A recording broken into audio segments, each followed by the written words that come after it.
19वां अध्याय दूत संवाद। व्यास जी बोले, हे संत कुमार जी, जब देव ऋषि नारद इस प्रकार दैत्यराज जलंधर को देवी पार्वती की सुंदरता और भगवान शिव के परम ऐश्वर्य और स्मृति के बारे में बता आई, तब वहां क्या हुआ? दैत्यराज ने क्या किया?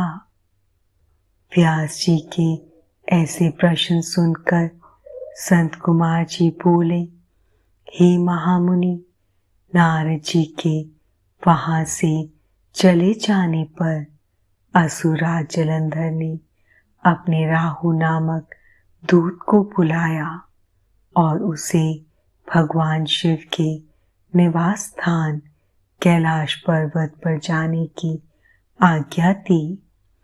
जलंधर ने कहा, राहु उस पर्वत पर एक योगी रहता है। उस जटाधारी योगी की पत्नी सर्वांग सुंदरी है। तुम्हें मेरे लिए उसकी पत्नी को लाना है। अपने स्वामी जलंधर की आज्ञा पाकर वह दूत भगवान शिव के स्थान कैलाश पर्वत पर गया। वहां नंदी ने उस राहु नामक दूत को अंदर जाने से रोका, परंतु वह सीधा अंदर चला गया। वहां कैलाशपति भगवान शिव के सामने उसने अपने स्वामी दैत्यराज जलंधर का संदेश शिव जी को सुना दिया। जैसे ही असुरराज जलंधर के दूत राहु ने यह संदेश त्रिलोकीनाथ भगवान शिव को सुनाया, उसी समय शिव जी के सामने ही धरती फट गई और उसमें से एक बड़ा भयानक गर्जना करता हुआ पुरुष प्रकट हुआ। वह पुरुष अत्यंत बलशाली और वीर जान पड़ता था। उसका मुख सिंह के समान था और ऐसा लगता था कि सिंह मानव का रूप लेकर साक्षात सामने आकर खड़ा हो गया है। वह नरसिंह रूपी पुरुष तुरंत राहु को खाने के लिए झपटा। यह देखकर राहु अपने प्राणों की रक्षा करने के लिए दौड़ा, परंतु असफल रहा। उसने राहु को कसकर पकड़ लिया। जब राहु ने देखा कि अब बचने का कोई रास्ता नहीं बचा है, तब राहु भगवान शिव से यह प्रार्थना करने लगा कि वह उसके प्राणों की रक्षा करे।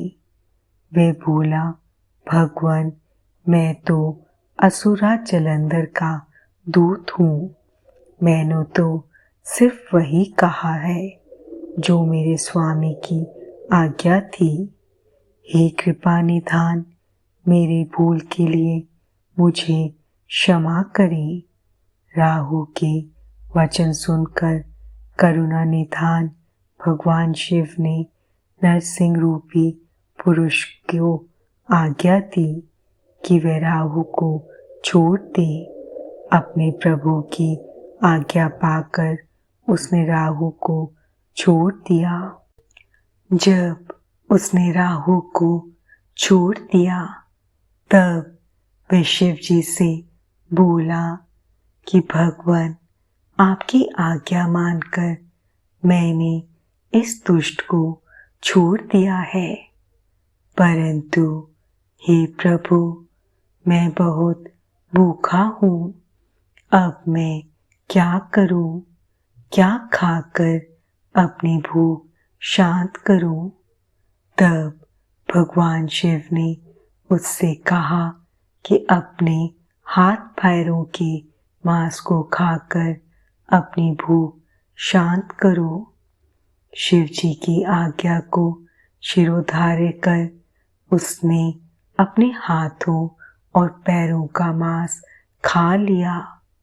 अब सिर्फ उसका सिर ही बचा था।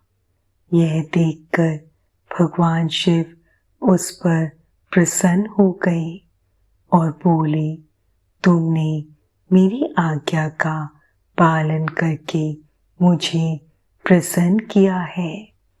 तुम वाकई मेरे प्रिय हो। आज से तुम मेरे भक्तों द्वारा भी पूज्य होगे। जो भी मनुष्य मेरी पूजा करेगा वह तुम्हारी भी आराधना अवश्य करेगा। जो तुम्हारी पूजा नहीं करेगा उस भक्त पर मेरी कृपा दृष्टि नहीं होगी। उस दिन से वह कैलाश पर्वत पर भगवान शिव का प्रिय कर बनकर रहने लगा और संसार में स्वकृति मुख के नाम से प्रसिद्ध हुआ।